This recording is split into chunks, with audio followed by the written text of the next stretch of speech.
This is industrial networking.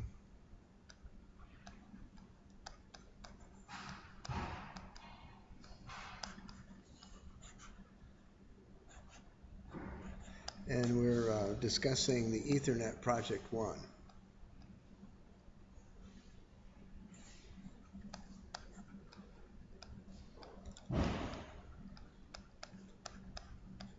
Now, the project wants us to connect a PowerFlex to the EtherNet, which I've already done, and now we need to configure it so that it's seen, and then write a program so that we control it from here. And the sole purpose of what we're doing is to not leave our chair. So we should be able to do that without leaving our chair. So the first thing we're going to do is come up on a program called RSNetwork for DeviceNet. So we're going to go and find RSNetwork. And so in the Rockwell software, I'm clicking on it. I'm clicking on RSNetwork. And then I see the RSNetwork for DeviceNet IP. I click on it.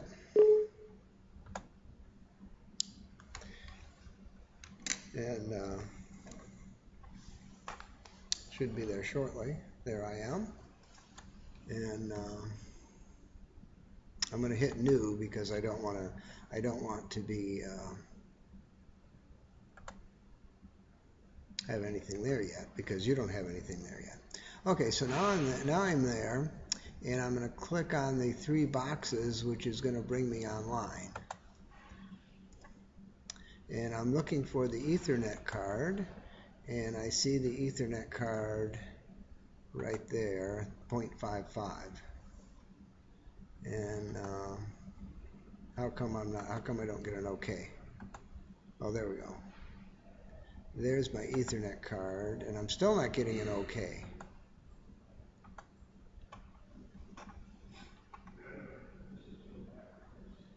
I am in the right place, am I not?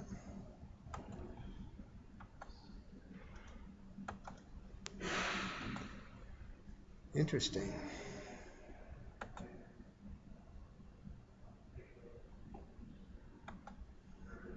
Anybody else getting an OK?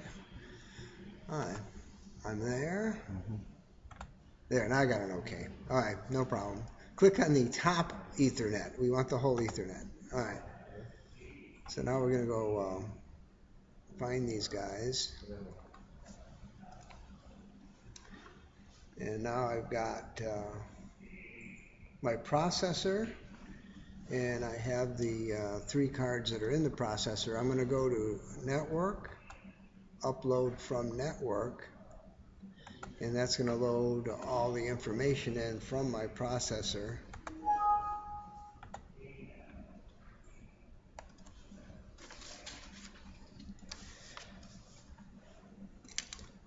Now, there's 2 things that we need. Maybe not. Lynn, you're still doing project 2, right? Yeah. Of the DeviceNet. So don't look at what we're doing at all. Okay.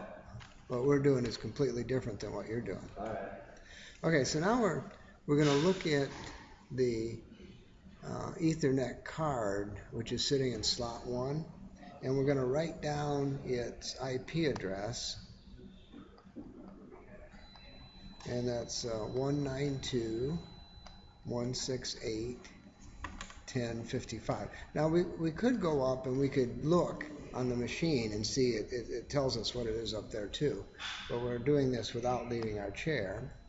Then we're going to go and click on that EtherNet card again, and it's going to tell us that it's a 1756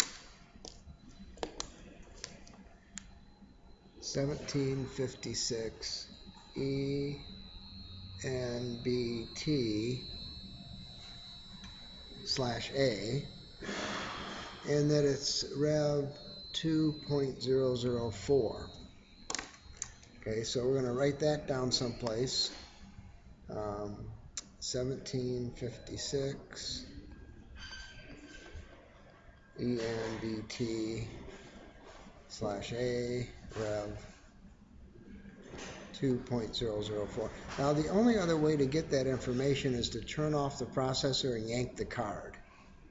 So we could do that, and we could do that for the next 2 or 3 years, and if we did, we're going to bend a pin sometime, and that's probably not a good idea. So we're not going to do that. Okay, now we'll get out of there, and we'll say, wait a minute, aren't I supposed to have a PowerFlex running here? Aren't I supposed to see that PowerFlex? And the answer is yes, I'm supposed to see the PowerFlex, but it's not there, so what are we going to do? Okay, now you're going to do nothing except watch, because it only takes one to do what I'm doing. It doesn't take all 3 of us. There's a program called Boot P Processor. And what it's going to do is it's going to go on the network, and it's going to find all the IP addresses that aren't assigned to all the MAC addresses that are not assigned to an IP address. And we see there's 2 of them, one ending in 04 and one ending in 80. Well, I happen to know that the one ending in 80 is the switch we're using, and it doesn't need an IP address. But the one ending in 04 is probably the PowerFlex. So I'm going to come up on that PowerFlex, and I'm going to put in an IP address. And the one I'm going to use is 192.168.10, because that puts it on the same network as everything else. And then I have to pick 3 numbers that are different than anything. Well, right now we're using 55. We're using these guys are all ending in 0. So I'm going to pick 105, just so that I know I picked 105. Okay. And what that's going to do is assign an IP address to the 04 person. He now has an IP address. He's never going to be pinged again because he's perfectly happy with that IP address. It's going to stay there until I turn power off. So sometime you'll have to use the Boot P program to do that. Today you don't. All right, but if I turn off power, then we'd all have to do it again. Somebody would have to do it again. If it's just one IP address you're doing, that's not an issue. If you're doing a project where you have 4 or 5 or 6 of them, then you'd save this file, and then next time you powered up, you'd open this file and it'd put all your IP addresses in the right spot. Okay, so we did that. Now we're going to come back. We're going to go offline, and then we're going to go online by pushing the 3 dot guy twice. Once to bring them offline, once to bring them online. Now the cool thing about the EtherNet is it runs at 100 megahertz. And so we're not wasting a whole lot of time like we would in DeviceNet waiting for it to scan everything. It can scan everything pretty quick. Then we're going to go up to network and upload from network. And now that brings in all the properties that you could possibly want. And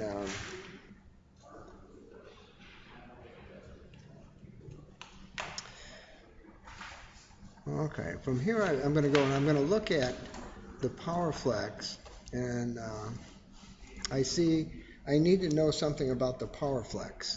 So my PowerFlex is a Rev2001, and I'll write that down as well. So my PowerFlex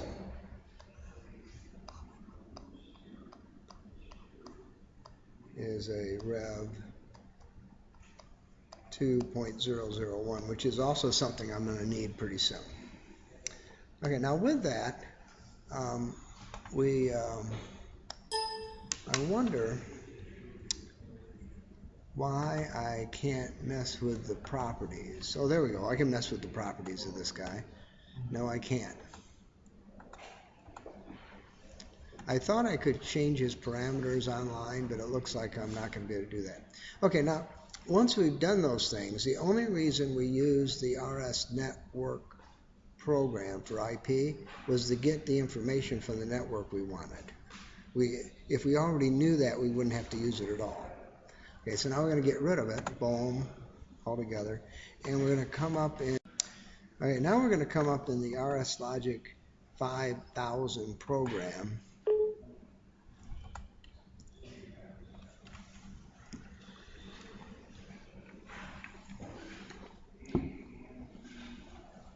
And this is the part of the program that we will have to keep.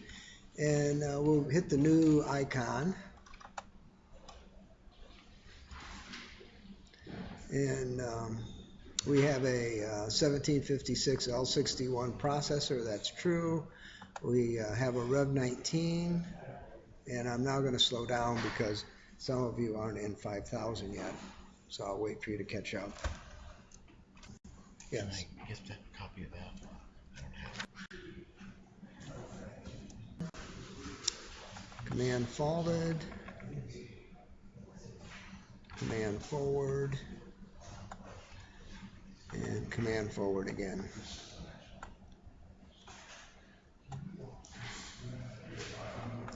And now we're going to go and put it in the outputs.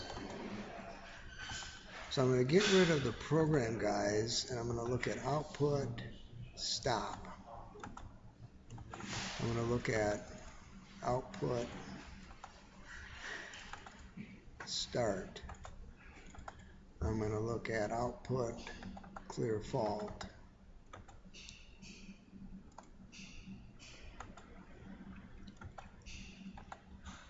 I'm going to look at output,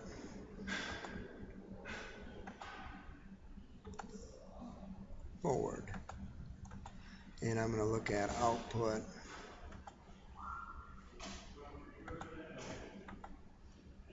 reverse. And is there one more? We have one more to do, and we're going to use another move instruction. And I'm going to move the speed that I want it to be into the output frequency. So not feedback. Where's my command speed? I'm missing it. Okay, so I'm going to go back into program tags and make a tag that says reference.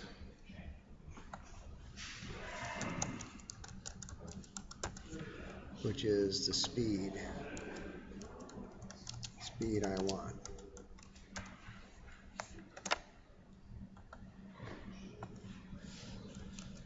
That's going to be an integer.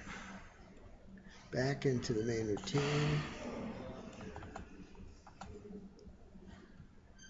I want reference. What the heck happened to reference?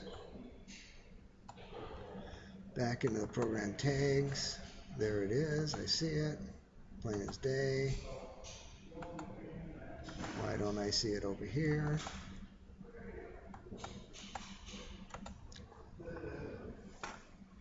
There it is.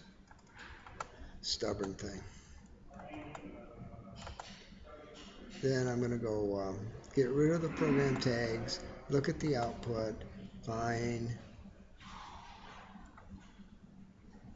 where the command frequency is. Okay. Now at that point, I'm going to do things and you guys are not going to do things because we can't do it all at the same time.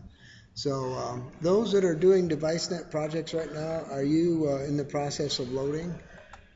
If not, we're going to go and I'm going to do a download. And it doesn't like me very well. So we're going to go find this guy. He's there, he's there, he's there. Set project path, download. So for whatever reason, this machine did not have what he's supposed to have in. Okay, so now I'm in run mode on this program, and I am I faulted?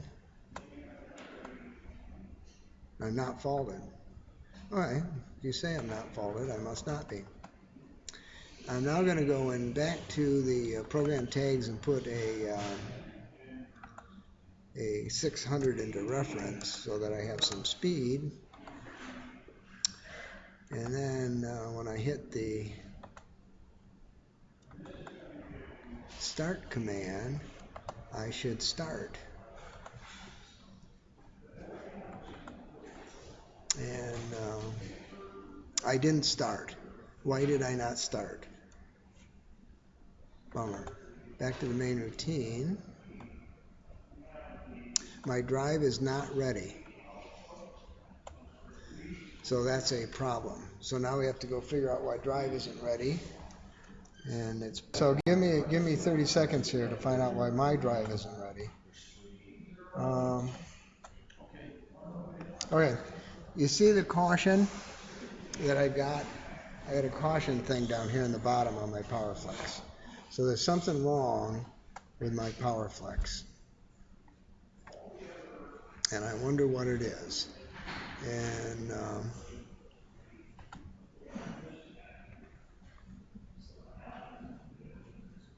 And it's not configured, but it is matched.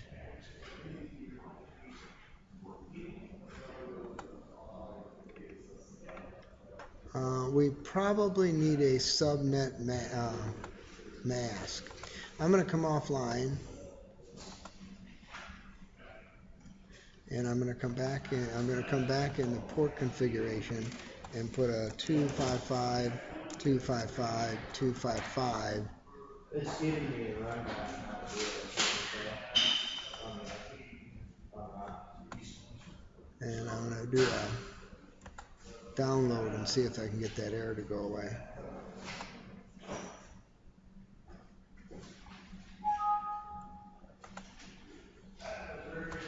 Okay, the next thing we're going to do is get out of our chair and go walk and look at our power. But we still have some problem here.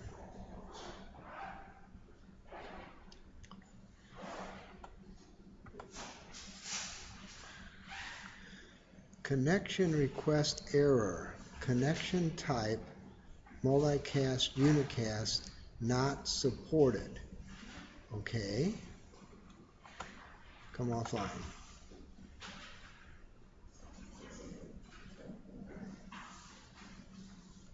Okay, unclick that guy. Apply. Okay. Download. Am I on? I think I'm on.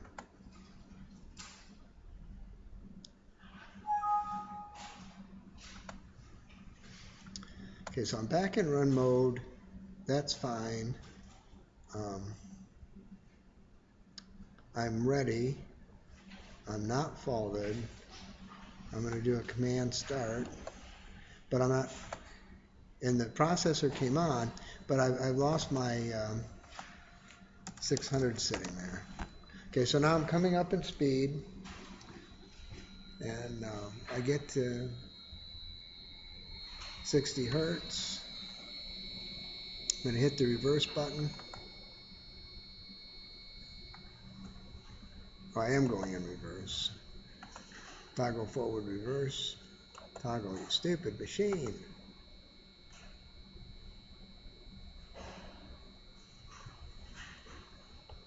Why are we not toggling?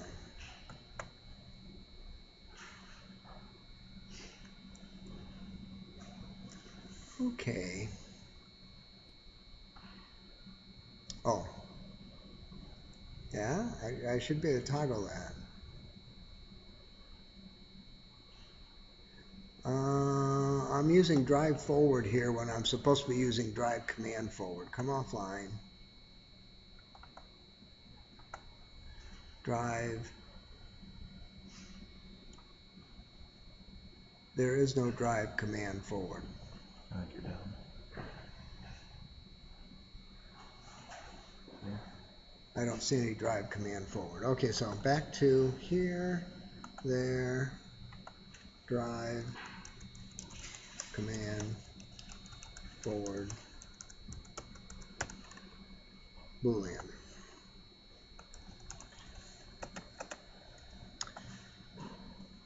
All right, back to main routine.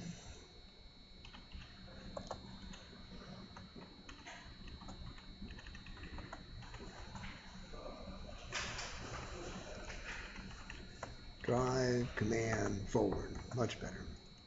Drive, command, forward. So I was setting that bit someplace else, and I could toggle it all day long, and it wouldn't matter. Okay, so we're going to do a download of the program.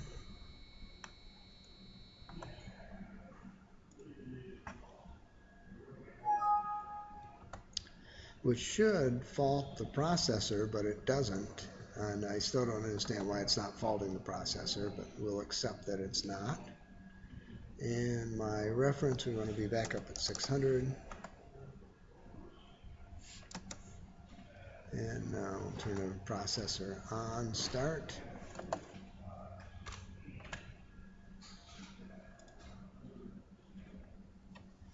Why am I not starting? Drive is faulted. Alright, so let's clear the fault on the drive. Toggle the start bit. We're coming up to speed. Okay, I see I'm coming up to speed.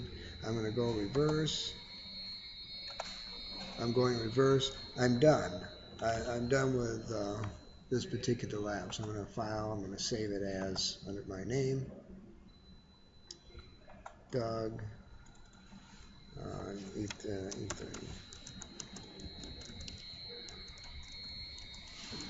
Project 2, Project 1. Boom.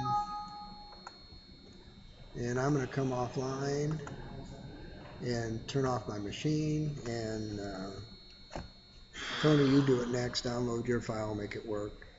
And then Noah can download his file, make it work. And then we'll let other people do their projects. For the actual direction.